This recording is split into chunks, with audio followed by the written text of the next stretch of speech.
Jillian Main here for BTN.com, joined by Tom Dienhart and Jess Settles, and we are going through the big storylines that you can look forward to in day 2 of action here at the Big Ten tournament. So, Jess, let's start with you. What is your number one storyline heading into day 2? Well, it has to be the Fighting Illini. They slipped at Rutgers, and they thought they were going to get into the NCAA tournament with a win there. Now, all of a sudden, they're on a lot of first 4 out, first 4 in lists. So if they come into this tournament and get a win against Michigan, I think they are feeling good. Obviously, if they beat Michigan and then beat Purdue, then they are in. But it's about the Illini and their NCAA hopes for me.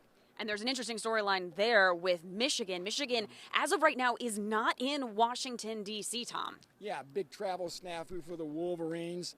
Still have not left Ann Arbor as we're taping this thing late on Wednesday night. They're supposed to play the first game tomorrow at noon Eastern. Again, how would that affect Michigan's performance tomorrow? Who knows? I mean, their whole schedule's thrown off here. The whole rhythm's thrown off. Again, that's going to be a big storyline to watch because Michigan came in this thing winning 6 of 8 games. But again, they wanted to keep that momentum going and have a good performance here in Washington.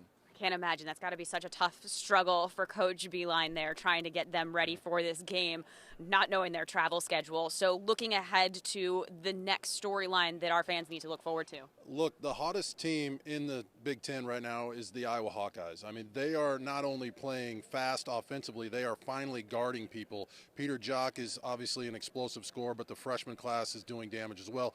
They're another big story because all of a sudden, 2 weeks ago, they thought they were in the NIT. Now they think they can get in the big dance as well. They play against an Indiana team that they beat in overtime just a few weeks ago. Peter Jock went to the line hit 22 out of 23 free throws to seal that overtime victory. But the Iowa Hawkeyes playing with a lot of confidence. They're a big story coming into tomorrow.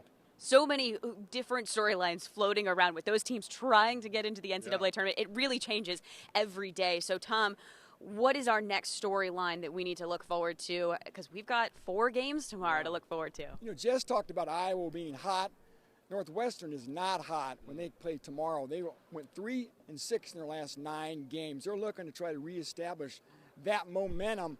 They're going to have to do it against this Rutgers team, this upstart Rutgers team that pulled the upset tonight. First Big Ten tournament victory ever.